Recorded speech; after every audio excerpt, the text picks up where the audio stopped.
Ω, Οδυσσέα, σε πιάσαμε. Τι γίνεται? Καλά, εσύ. Πώς πάει? Εδώ φτιάχνω το εργαλείο. Τι έχουμε κάνει εδώ πέρα? Για πες, τι είδες αρχικά όταν στο έφερα? Λοιπόν, ήθελε πολλή δουλειά στις σωληνώσεις. Πετάξαμε σχεδόν όλο το κύκλωμα.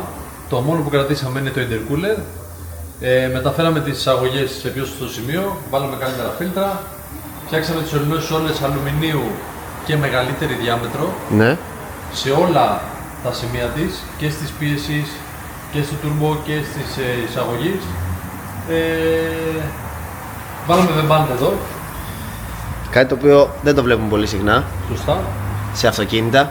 Εντάξει, είναι κυρίως για χρήσιμο. Το σπορ είναι μια πιο ειδική έτσι, και ωραία κατασκευή. Βρήκαμε κάποια λατώματα εδώ στις πεταλούδες σου, οι οποίες δεν είχαν μόνωση σωστή, δεν είχαν φλάτζες. Βάλαμε και τις φλατζούλες εδώ. Οπότε τώρα πια το μοτεράκι είναι έτοιμο να σηκώσει την πίεση που πρέπει. Που πρέπει να δούμε λίγο τι θα βγάλει και τι θα κάνει τώρα στο δυναμόμετρο που θα πάμε. Τώρα θα βγάλει σίγουρα. Τώρα είσαι έτοιμος. Για πες μας λίγο τώρα ακριβώς τι δυσκολίες βρήκες, τι είδες. Ένα πρώτο setup που φτιάχνεις εσύ. Ναι. Και γενικά δεν έχουν φτιαχτεί και άλλα στην Ελλάδα. Δεν φτιάχνονται. Δύσκολα κάποιος ασχολείται με V6 Twin Turbo. Γενικά είναι compact κατασκευές. Έχουν δύσκολο χώρο. Το μηχανοστάσιο και εδώ είναι σφιχτό αρκετά. Έχει πολύ ελάχιστο χώρο σαν. Ναι. Επειδή είναι πολύ μεγάλο το μοτέρ. Ευτυχώς δεν μπορώ να πω ότι μας πέδεψε ιδιαίτερα. Απλά ήθελε πολύ προσοχή και καλή σχεδίαση για να περάσουν νοικοκυρεμένες σωλήνες. Και να βγαίνουν κιόλας μετά σε περίπτωση που πρέπει κάτι να χρειαστεί να βγει. Ναι, βέβαια. Να βγαίνει χωρίς να πρέπει να λυθούν όλα. Το πιο σημαντικό είναι να μπορεί να δουλευτεί το αμάξι και να μην θες να λύσει τα μισά μούτρα για να βγάλει μια σωλήνα. Ωραία. Άρα πάμε να πούμε λίγο στα παιδιά τι βάλαμε εδώ πέρα. Να δείξουμε κιόλας. Λοιπόν, για δείξε μας λίγο πώς ξεκίνησες. Είπαμε, καθαρίσαμε τις πεταλούδες γιατί εδώ πριν είχες κολάρα. Βάλαμε τα βεμπάν τα αλουμινίου της Aeroflow. Ξεκινήσαμε από την τουρμπίνα. Μεγαλώσαμε τη διάμετρο από Φι50 που φόραγες Φι50 σε όλο το μήκος της σωλήνωσης, σε Φι60 και βάλαμε και τις εισαγωγές που πάλι ήταν 54, ήταν Φι54, το μάξι φοράει 228-67 και φόραγε δύο εισαγωγές Φι54. Άρα το πνίγαμε το αυτοκίνητο. Βέβαια. Μπήκε σωστή διάσταση Φι76 με δύο φιλτροφάνες της Ramer. Νομίζω έχει γίνει καλή δουλειά. Και εγώ αυτό νομίζω, ανυπομονώ να το τελειώσουμε λίγο και να το βάλουμε και μπροστά και να το πάρω και μια βόλτα μετά από εδώ. Να δω. Κάναμε relocation τις κάστρες.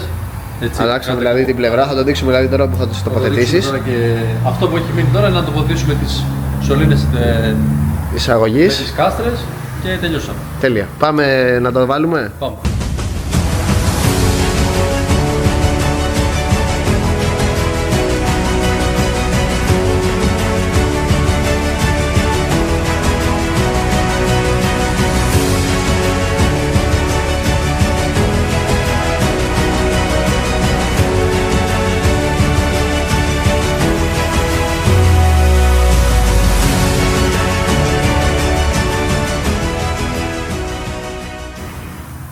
Πρόκειται Οδυσσέα, γιατί άμα το σπάσουμε και αυτό μας έφαγε ο πατέρας μου, να ξέρεις. Ναι, το ξέρω, με έχεις ενημερώσει ήδη.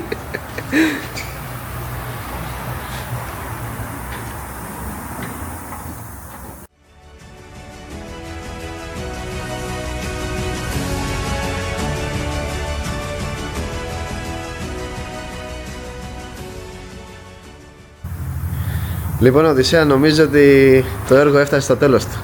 Αποστολή εξετελέστη για άλλη μια φορά. Ευχαριστούμε πολύ, Λευτέρη, που εμπιστεύτηκε στα μάτια. Εγώ ευχαριστώ πάρα πολύ. Να δείξουμε λίγο και εδώ τι δουλειά έκανες. Νομίζω ότι το αμάξι έγινε κόσμημα. Νομίζω έχει διαφορά και οπτική, αλλά το κυριότερο είναι ότι πια θα έχει λειτουργική διαφορά. Έτσι. Αυτό ακριβώς. Ο σκοπός και όλη η δουλειά που κάναμε έχει να κάνει καθαρά με τη λειτουργία. Το ότι βγήκε και ένα ωραίο οπτικό αποτέλεσμα είναι σε δεύτερη φάση που. Αυτό να ταιριάζει πάρα πολύ στο αμάξι. Νομίζω ότι έγινε φοβερή δουλειά. Και κολλάει πάρα πολύ σε όλο το κομμάτι του αμαξιού. Έχει δέσει το γλυκό. Νομίζω το μόνο που έχει μείνει τώρα είναι τα ράουλα. Νομίζω και εγώ ότι ήρθε η ώρα για το δυναμόμετρο. Επομένως πρέπει να το δούμε και στον δρόμο. Τι κάνει, αλλά όχι μόνο αυτό. Έχουμε ακόμα λίγη πορεία προς το στήσιμο του αυτοκινήτου. Αλλά θεωρώ τώρα από μηχανικά μέρη ότι νομίζω τελείωσα. Μπορείς να πεις ότι μπορώ να πω ότι τελείωσα ακόμα. Ωραία, τέλεια. Επομένως θέλω να σε ευχαριστήσω πάρα πολύ για αυτήν την τρομερή δουλειά που έκανες στα αμάξι μου. Να σε καλά. Και θα τα πούμε και σε ένα μελλοντικό project. Να σε καλά. Πιστεύω. Να σε καλά. Thank you. Ένα επεισόδιο έφτασε στο τέλος του. Τώρα βγάζουμε το αμάξι από τη ράμπα, τελειώσαμε.